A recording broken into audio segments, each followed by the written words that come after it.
Good morning and welcome to the podcast, The Pocket Stylist. I'm Lisa Talbot and I'm really excited today because I've been joined by a lovely guest and her name is Hannah Bradley. So hi Hannah, how are you? Hi Lisa, I'm very well, thank you. Good. Thank you for agreeing to join me because we're going to have a lovely chat about your wardrobe and kind of what you wear in your everyday life. But before we do that, please introduce yourself to everybody and tell people what you do. Okay, well, thank you very much for having me on the podcast, Lisa. It's a pleasure. I'm really looking forward to talking to you. I am a mindset coach for business owners and ambitious women who have big dreams and big desires for themselves and their business. And they know they are meant for so much more than where they currently are, but are held back by things like imposter syndrome, lack of confidence, self-doubt, even things like I call it comparisonitis, but constantly comparing yourself to others and thinking, oh, I'm never going to be as good as that. So in which case they're holding themselves back and keeping themselves very much within their comfort zone. And I help people step outside of that, release those blocks, those really deep subconscious blocks that they may have, and step into that real brilliant version of themselves that they know deep down they are. I really like that word you just used, actually, comparisonitis. And you know what? But it's so interesting, isn't it? Because women do it in everyday life, in like you were talking about in their business, but also from my perspective, they do it a lot in their clothing. Because they will either be watching something on the television and they see a celebrity and they think, oh, I really like that, maybe I could try that. Or they'll see their friends wearing certain things and they think, oh, that's nice. Or they may even, be looking through a magazine, everything like that. And what's really interesting from my perspective is we are all different. We're all individuals. And if, I can ask that question, did somebody buy you, say, a garment or an accessory for a birthday present or a Christmas present? And you kind of get it, don't you? And you open it up and go, oh, yes. Thank you for that, with that kind of voice of really. And what actually happens is sometimes the person that buys that garment or accessory, whatever, they're buying it because it's their taste. And it's really interesting how this whole thing kind of goes into one. I think with the mindset with regarding clothing and, having a positive mindset, not having a negative mindset. And definitely, as women, we do compare ourselves to others. It could be the woman that you're, walking down the high street behind and you think, oh, I like her shoes, or, everything like that. So I find that really interesting. And where you talk about mindset, I know you come at it from a different point, but mindset for me is huge with regarding to clothing, because mindset is all about having a positive mindset. So I want people to open up their wardrobe and go, I love it. I absolutely love it, rather than thinking, do you know what? I don't really like that one, or I don't like that piece, or I don't like that. So I have never spoken to you, so we need to tell everyone, don't we, who's listening? I have never spoken to you before about your wardrobe, so I haven't been preempted in any way, shape or form. So this conversation is going to be great, because it's going to be me being able to ask you lots of questions. So do you love your wardrobe? Let's start there. Do you love your wardrobe and what's in it? I would say I have a bit of a love-hate and a seasonal relationship with my wardrobe, probably. So there are some things that I love at some parts of the year, and not necessarily even kind of summer clothes in summer and winter clothes in winter, but it really depends how I'm feeling. I've kind of got my basics, I suppose, that I wear quite often, and then I have a few really nice pieces of clothes that I love, and they make me feel good. But then also I sometimes get caught in the either they're quite structured and fitted, so I don't want to be wearing that all the time. So it's kind of what you were saying, going back to what you were saying about how people compare themselves and their mindset of how they feel with their own clothes. I was thinking it's really interesting, actually. I've had people who have bought me presents and I've very much gone, oh, that's lovely, thank you. And then I have the panic of thinking, oh God, should I like that? And should this be the fashion or the style that I like? And so then I try and force myself to wear it, but it's not me. Mm-hmm. And it doesn't feel good for me. And this is a massive thing with mindset as well. Like you said, kind of we are all so individual and so unique, and it's becoming confident enough to actually embrace your own individuality. And I'm not saying you have to be, I mean, this is your area of expertise, but it's not saying that you're completely like out there and crazy.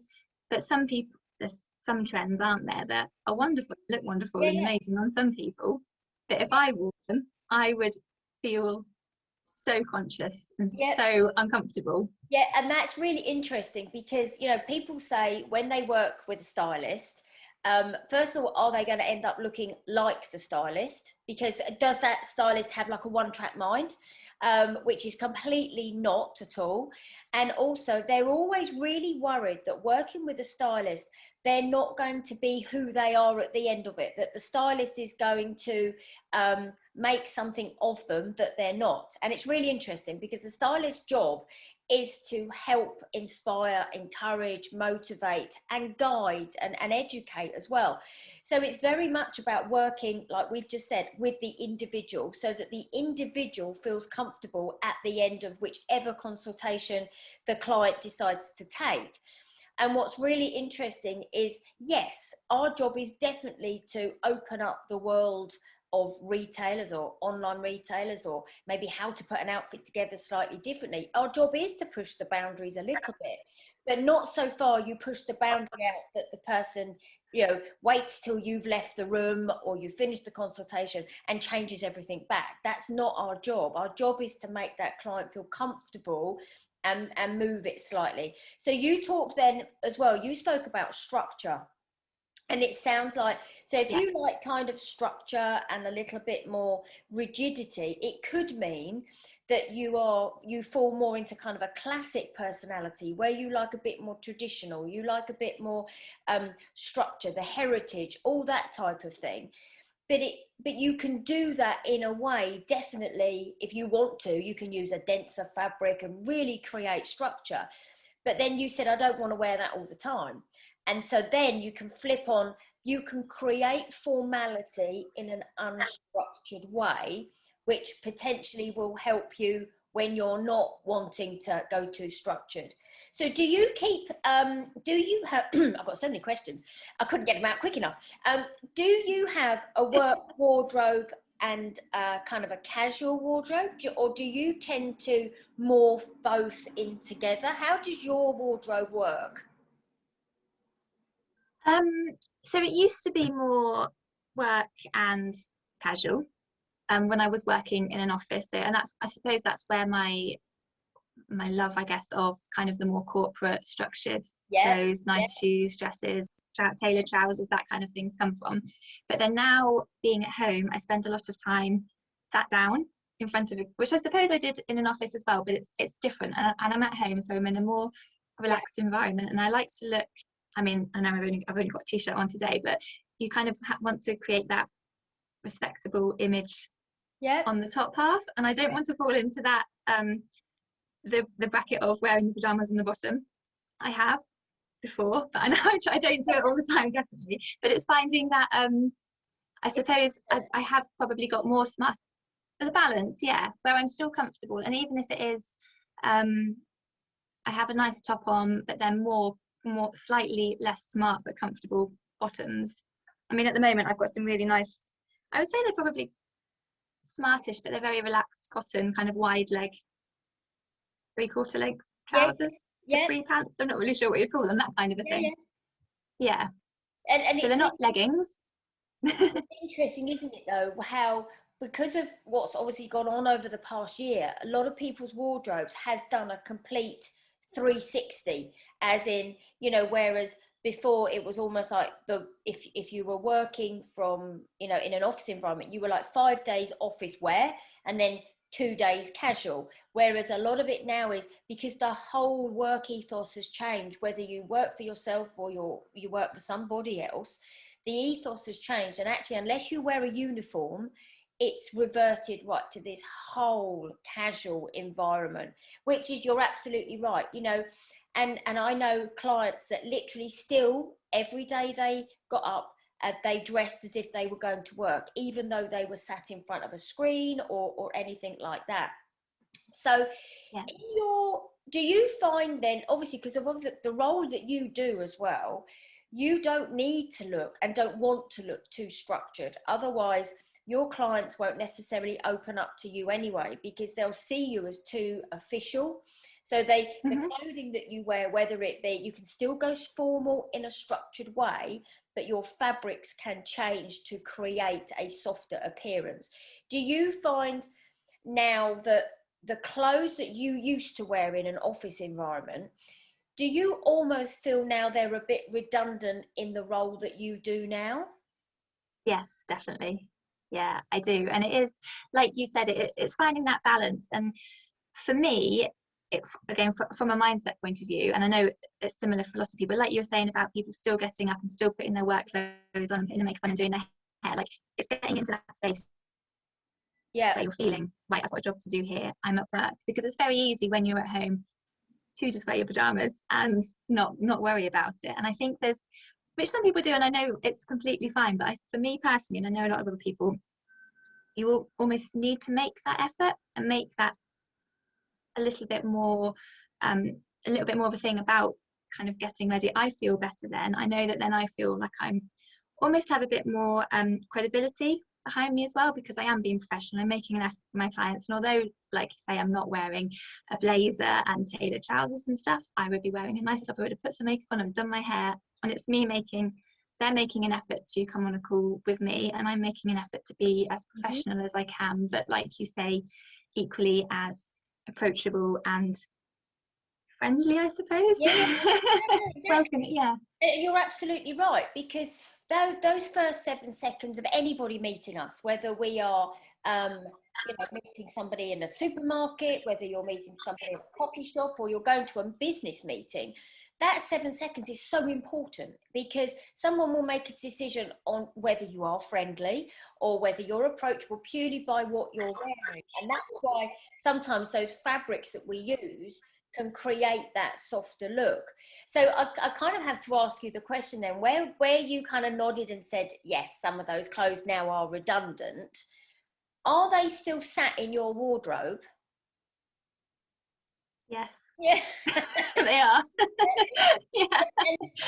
And I suppose then from my point of view, okay, so then my question would be, do you think you will wear them again? Do you think you'll ever go back to that kind of environment where you might wear those? Or are they potentially some dresses that you could flip for a different occasion? So it goes back to having a different thought pattern, as in, will I ever wear them again at all, full stop? So if I'm not, then really they shouldn't be in the wardrobe, because they create a different mindset.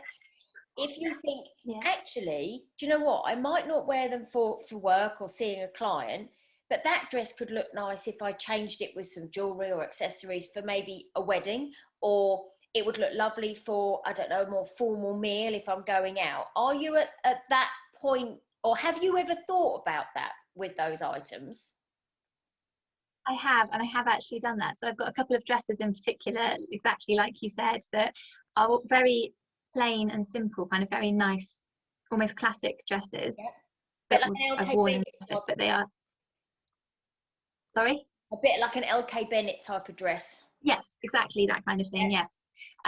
So I can wear it in an office, but then with maybe just some, like a nice court shoe or something, but then I'd wear it to a wedding with more of a strappy sandal and some nice earrings and scarf or something like that. And I have got a few things in my wardrobe that I've definitely worn in the office. And I'm just thinking now even about kind of blouses and nice trousers and things, even for when we can one day in the future, networking events and that kind of thing, when I am in a bit more of a corporate, outside my home environment, then yes, there would still be occasions that I would wear them.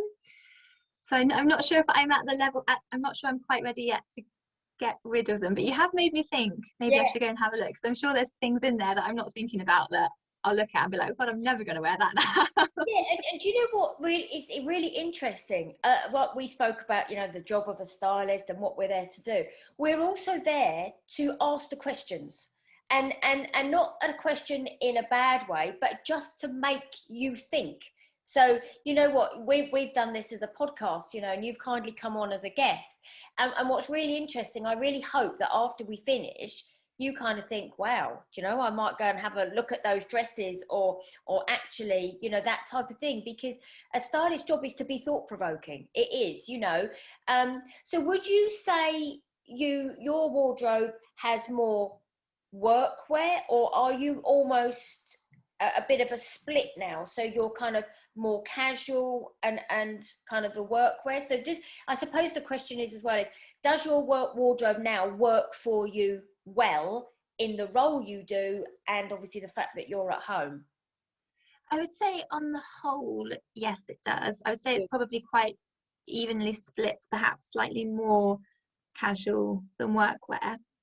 But then maybe I'm just trying to think about it now. I've become more aware that I almost need a bit more of that smarter casual wear. So it's not, I was the, you know, the classic lockdown cliche. I've got into exercising and doing all these things. So I've got a lot of active leisure wear. So like leggings and nice big jumpers, which obviously are very relaxed, comfy wear that I wouldn't necessarily wear for a client call, that kind of thing. But I do have a lot of that, and then I have a few staples that I would wear when I'm on calls with clients. So actually, it's made me think that probably I wear that kind of thing more often.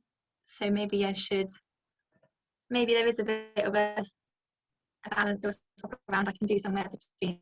I've got the really nice, smarter corporate wear, the nice, comfy, relaxed, active wear, and a little bit of my day-to-day smarter casual wear. Yeah. But actually, maybe I could expand that a little bit more. And it's interesting because I get asked an awful lot about how do you create smart casual. It's one of those whole things, you know, people go, I can either do formal or I can do really casual, but I can't do that smart casual. And because everybody asked me about it, funnily enough, the previous episode of the podcast was called Mastering Smart Casual. And it just gave people hints and tips on the certain garments that you can use to just elevate some of that casual wear, but also bring down some of the other wear that you've got. Do you love summer clothes more than spring, summer more than autumn, winter? Where does your love sit? Yes, I think I am more summer clothes, I'd say, and I really like kind of a floaty dress with like some nice trainers, that kind of look, and then a denim jacket, maybe that kind of that's so kind interesting. of thing. That's just so interesting because I hate spring summer clothes. It's just not my. As soon as that season flips, you know, in kind of when you go through the shops in like August, September time, and you see all these knitwear and the coats, and I kind of go, oh. And then as soon as the dresses come in, and I'm a bit like, oh, okay, it doesn't light me up as much. I think it's really interesting, isn't it? How it goes back to individuality. You know, I prefer autumn, winter, the clothing, the styles, the kind of layering effect, everything like that. I love at the moment, obviously, all the dresses for summer. And I think because there's such an emphasis on dresses of all lengths, whether they're just above the knee, whether they're midi, whether they're full length, you will be in your element this summer. Definitely. And for you, there's such an unsung hero, the dress. So you'll be able to pop it on. You'll be able to, I don't know, go for a walk on the beach, whether you behind a Zoom camera, you'll always look good in a dress, even if you're shopping in, you know, you're going to Sainsbury's or Waitrose or anything like that. The dress is just perfect, I think, for both seasons, but they're working brilliantly for this spring, summer. It's just, I find it very easy to almost kind of dress the same dress up or down. Yep. As well, which makes it, very versatile. And when you were saying about the big knits, I do obviously love all that kind of winter things, but I think I like the summer because there is the option of the dresses and then even just with like midi skirts and like some nice wide leg trouser, that kind of thing. And then in the winter, I find that I get quite stuck in just wearing trousers, whether it's just jeans or something, and then I find jeans with like a nice big like knit and or a nice jumper, but then I find that my winter wardrobe just gets a bit samey. Maybe I need to be a bit more adventurous with where you inject different colours. So for the next, you know, inject a Yeah. different colour, inject maybe a different handbag, inject some texture, all that type of thing. So I have absolutely loved talking to you today. And it is one of those things when you start talking about wardrobes, and you can get really excited because there's so many questions to ask you. But I've absolutely loved talking to you today. I really appreciate you coming and talking to me about your wardrobe, because bless you, I had not given you any questions before. So it was lovely. But, yeah, but do you know, it's lovely because this is exactly how we work with a client. And that's what's lovely, you know, we talk to them, we get them to chat a little bit about what they're thinking and whatever. So before we close off the podcast, Hannah, where can people find you if they want to have a chat with you about obviously your skills and your expertise? Where can they find you? Thank you, Lisa. Well, it's been a pleasure as well. I've really enjoyed talking to you too. I mainly hang out on Instagram, so I have been a bit quiet over the last few days because I've been in Cornwall, but Instagram is probably the best place you can find me, and I'm Hannah_Bradley_coaching. I also have a website which is www.hannahbradleycoaching.uk. Yeah, but if you probably Instagram is the best place to find me. Pop on over. Yeah, and I'd love to speak to you if you would like any help, or just lovely to speak to people anyway. I know. You know what? Isn't it always the way now? Everyone's just like, it's just lovely to speak to everybody, because Yeah, I know. when we've done it for however many months over Zoom, it's really interesting because you Yeah. and I obviously met on Clubhouse, so we didn't actually see each other. We were obviously, you know, very voice orientated and everything like that. So it's been absolutely lovely, and thank you so much for opening up about your wardrobe and everything else. So thank you everybody for listening. I hope you've enjoyed episode 12 of this week's podcast, and I look forward to seeing you next week. Bye bye.